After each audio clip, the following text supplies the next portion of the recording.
స్తోత్రములు. పరిశుద్ధుడా గొప్ప దేవ సర్వాధికారి ఈ కాల సమయాన్ని బట్టి వందనాలు. రాత్రంతా కాచి కాపాడిన వందనాలు ప్రభు. పగలంతా చేయ ప్రతి పనుల మీరే తోడైంది నడిపించండి. మమ్మల్ని ఎంతగానో కృప చూపి సజీవ లెక్కల భద్రపరిచింది. వందనాలు స్తోత్రాలు. వాక్య ద్వారం ద్వారా మాతో మీరు మాట్లాడి మమ్మల్ని నడిపించమని ఘనతనికి మహిమనికి ఆరోపిస్తూ మా ప్రభు రక్షకుడైన యేసుక్రీస్తు తెలుసున్నాం తండ్రి. ఆమేన్.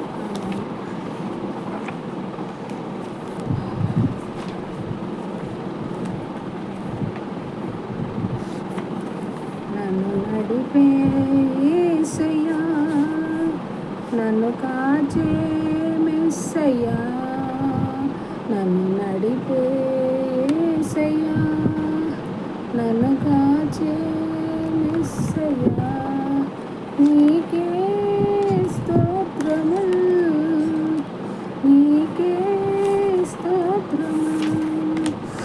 పగలు మేఘ స్తంభమై, రాత్రి అగ్ని స్తంభమై, నా గుడారముపై నిలచిన నాదు దైవమా, నా గుడారముపై నిలచిన నాదు దైవమా, నన్ను నడిపే యేసయ్యా, నన్ను కాచే మెస్సయ్యా, నీకే స్తోత్రములు, నీకే స్తోత్రములు. కునకడు నిదురపోడు, కుడి ప్రక్కనే ఉండు దేవుడు, తన రెక్కలపై నన్ను మోయును, తను పాపవలెనను కాయును, తన రెక్కలపై నన్ను మోయును, తను పాపవలెనను కాయును.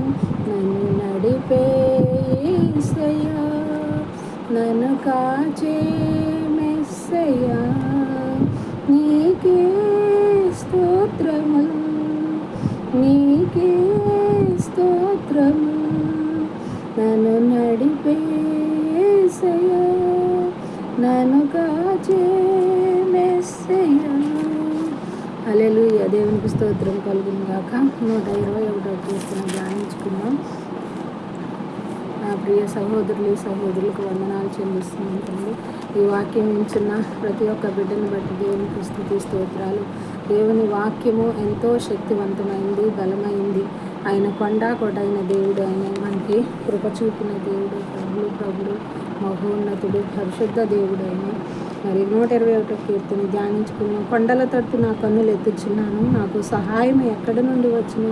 యెహోవానే నాకు సహాయం కలుగును. ఆయన భూమి ఆకాశమును సృజించిన వాడు, ఆయన నీ పాదం త్రొట్టిల్లనియ్యడు, నిన్ను కాపాడువాడు కునుకడు నిద్రపోడు.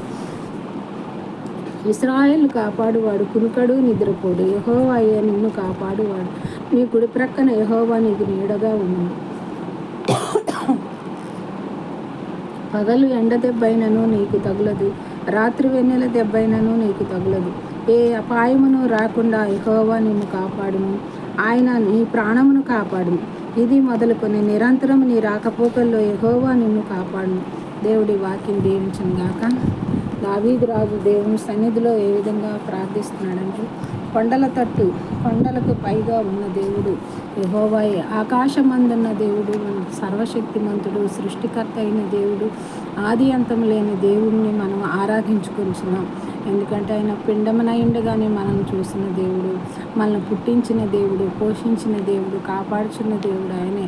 కొండల తట్టు కన్నులెత్తుచున్నాను, సహాయం ఎక్కడి నుండి వచ్చింది ప్రభు అని దేవుని సన్నిధిలో దేవుని స్తుతిస్తున్నాడు దావీదు భక్తుడు. మనకి కూడా దేవుడు మనకు సహాయం చేసి అని నడిపించే దేవుడు, భూమి ఆకాశం సృజించిన సృష్టికర్త అయిన దేవుడు మనల్ని కాపాడుచున్నాడు, సహాయం అనుగ్రహిస్తున్నాడు, అనుదినం పోషించి సంరక్షిస్తున్నాడు. మరి రక్షణ అనుగ్రహించి ఆయన మార్గంలో నడుచుకోవడానికి దేవుని లేఖనాల ద్వారా మనం బలపరిచి ఆదరిస్తున్న దేవునికి స్తుతి స్తోత్రాలు చెల్లించుకుంటున్నాం. దేవుడు మరి ఆయన పాదములు త్రొట్టిల్లనియక నిన్ను కాపాడువాడు కునుకడు. ఆయన నిద్రపోని దేవుడు. నిత్యము ఆయన కనుదృష్టి మన యందు ఎలా ఉందంటే, యథార్థవంతులు కలరేమో అని ఆకాశం అందుండి ఆయన కనుదృష్టి లోకమంతటా మరి సంచారం చేస్తున్నాడు. మనం పైనున్నవాడు కనుక మనకు మరి దేవుడు ప్రతి విషయం చూస్తున్న దేవుడు కనుక దేవుని భయభక్తులు కలిగి చెడుతనం విసర్జించి నడుచుకుంటే భయభక్తులను దేవుని సామెతల గ్రంథం వాక్యంలో తెలియపరచబడుతుంది కనుక మనం దేవుని మార్గంలో నడుచుకున్నట్లయితే దేవుడు మనకి కునుకక కాపాడువాడు ఆయనే. ఇశ్రాయేలు కాపాడువాడు కునుకడు నిద్రపోడు, యెహోవాయే నిన్ను కాపాడువాడు. ఇశ్రాయేలు అని పేరు ఎలా వచ్చింది? మరి యాకోబు మరి దేవుని సన్నిధిలో మరి పెనుగులాడి మరి బోకురేవు దగ్గర మొరపెట్టుకుంటున్నప్పుడు మరి రాత్రంతా మరి దేవుని సన్నిధిలో కనిపెట్టి ప్రార్థించినప్పుడు, నువ్వు దీవిస్తే ప్రభువా నేను నిన్ను విడుస్తానని మొరపెట్టుకున్నప్పుడు మరి దేవుని దూత దర్శించి మరి ఇదిగో నీ పేరేంటని అడిగినప్పుడు యాకోబు అని, నిజంగా నువ్వు ఇప్పటి నుంచి నువ్వు ఇశ్రాయేలువే, యాకోబు కాదు. యాకోబు అంటే మోసగాడు. ఎప్పుడైతే నువ్వు పశ్చాత్తాపడి మారు మనసు పొంది ఆయన సన్నిధిలో మొరపెట్టుకున్నట్లయితే దేవుడు పాత జీవితాన్ని కొట్టివేసి నూతనమైన జీవితాన్ని ఇచ్చే గొప్ప దేవుడు. ఇశ్రాయేలు అంటే అబద్ధమాడని జనాంగంగా చేసుకున్నాడు. మీరు నా సొత్తైన ప్రజలను యేసు ప్రభు వారు తెలియపరిచారు కనుక మరి దేవుడు మరి యెహోవా ఇశ్రాయేలును కాపాడువాడు ఆయనే. మరి ఆయన పిల్లలుగా మనల్ని ముద్రించి కాపాడుతున్న దేవుడు ఆయనే. మరి కుడి ప్రక్కన యెహోవా నీకు నీడగా ఉండును, పగలు ఎండ దెబ్బైనా నీకు తగలదు. మరి ఆయన కుడి ప్రక్కన మనకు తోడుగా ఉండి ఇదే తిన్నైన మార్గంలో నడువుడని పరిశుద్ధాత్మ యొక్క స్వరం ద్వారా మనదిని మనం కాపాడి నడిపిస్తున్నందుకు దేవుని స్తుతి స్తోత్రాలు చెల్లిస్తున్నాం. రాత్రి వెన్నెల దెబ్బైనా నీకు తగలదు, మరి పగలు ఎండ దెబ్బైనను నీకు తగలదు, రాత్రి వెన్నెల దెబ్బైనా నీకు తగలదు. ఏ భయము రాకుండా యెహోవా నిన్ను కాపాడును, ఆయన నీ ప్రాణమును కాపాడును. మరి ఇశ్రాయేలీయులు మరి అరణ్య మార్గంలో ఐగుప్తులో నుండి బయటకు వచ్చినప్పుడు మరి అరణ్య మార్గంలో పగలు మేఘస్తంభంలో రాత్రి అగ్నిస్తంభంలో నడిపించాడు శత్రువుల నుండి తప్పించటానికి. మరి ఇశ్రాయేలీయులు ఎర్ర సముద్రాన్ని దాటి వస్తున్నప్పుడు మరి వారికి మేఘాన్ని ఇశ్రాయేలీయులు కనపడకుండా పగలేమో మేఘస్తంభంగా మరి తోడుగా ఉండి నడిపించాడు. మరి ఆ రాత్రి ఏమో వెలుగివ్వటానికి అగ్ని స్తంభంగా తోడుగా ఉండి నడిపించాడు.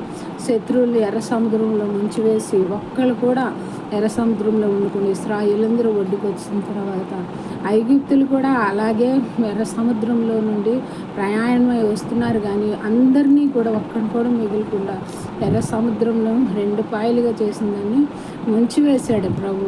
మరి ఇప్పుడు శత్రువుల్ని నీపై అధికారం లేకోకుండా దేవుడు సమస్తాన్ని నశింపచేశాడు. ఐగుప్తుల్ని నశింపచేసి ఇశ్రాయేలును కాపాడినవాడు. అరణ్యంలో మరి ప్రయాణం చేస్తున్నప్పుడు తేళ్ళు పాములు ఎన్నో ఉన్నాయి. అటన్నిటి నుండి అపాయం నుండి మార్గాల్లో తప్పించి మరి కాపాడి కనాను దేశానికి నడిపించిన దేవుడు. ఈనాడు మనం కూడా లోకం అనే అరణ్యంలో మనం జీవిస్తున్నప్పుడు కొదమ సింహం లాంటి మరి దుష్టుల్ని మరి పాములు తేళ్ళు లాంటి స్వభావం కలిగిన దుష్టాత్మల్ని నశింపచేసి మనల్ని కూడా నడిపించే గొప్ప దేవుడు మనకున్నాడు. మనం మన జీవిత కాలం అంతానికి విధేయులై జీవించి నడుచుకున్నప్పుడు దేవుడు మనకు తోడుగా ఉండి ఆయన సన్నిధిలో మొరపెట్టుకుంటే దేవుడు మనకు సహాయం చేస్తున్నాడు. అనుదినం ఇంతవరకు మనం జీవించి ఉన్నామంటే ఆయన కృప దయ కనికరాన్ని బట్టే మనం ఇలాగున్నాం. మరి ఆయన కనికరం మనకు తోడుగా ఉండి కనికరాన్ని చూపి మనకు రక్షించాడు కనుక మన తోటి వారిని కూడా దేవుని వద్దకు మనం నడిపించేవారుగా వారి కొరకు విజ్ఞాపన చేసినప్పుడు దేవుడు మనకి వారిని కూడా రక్షించి నరకం నుండి తప్పించి దేవుని రాజ్యంలోకి నడిపించే గొప్ప దేవుడు మనకున్నాడు కనుక మన కుటుంబస్తులు మన ఇరుగు పొరుగు వారు మన దేశము మీరు ఏ దేశంలో అయితే మీరు నివసిస్తున్నారో ఆ దేశం క్షేమం కోసం ప్రార్థించమని తిమోతి పత్రికలో మరి 2వ అధ్యాయం 1వ వచనం ద్వారా దేవుడు మాట్లాడుతున్నాడు.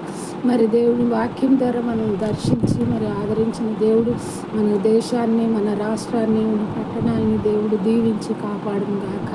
పరిశుద్ధాత్మ దేవుని యొక్క నడిపింపు మనందరికీ ఉండును గాక. దేది మొదలుకొని నిరంతరం నీ రాకపోకల్లో యెహోవా నిన్ను కాపాడును. దేవుడి వాక్యం దీవించును గాక. మరి మన నిరంతరం ఆయన నిరంతరము తోడగిన దేవుడు కనుక మరి మనకు తోడుగా ఉండి నడిపిస్తున్న దేవుడు కనుక మనం ఇంతవరకు మనకు తోడై నడిపించిన దేవుడు ఇది మొదలుకొని రాకపోకలు యెహోవాని, ఇది మొదలుకొని అంటే ఎప్పుడైతే నీ దేవుని బిడ్డగా ముద్రించబడ్డావో, మనం దేవుని వెంబడిస్తున్న మనకి ఆయన తోడైండి, ఆయన దూతను కావలించి నడిపిస్తున్నాడు. అనుకునే దేవుని మహిమ చెల్లిస్తున్నాము. దేవునికి వందనాలు, స్తోత్రాలు చెల్లిస్తున్నాం. ఏ అపాయమును రాకుండా నిన్ను కాపాడేవాడు ఆయన, నీ ప్రాణమును కాపాడును.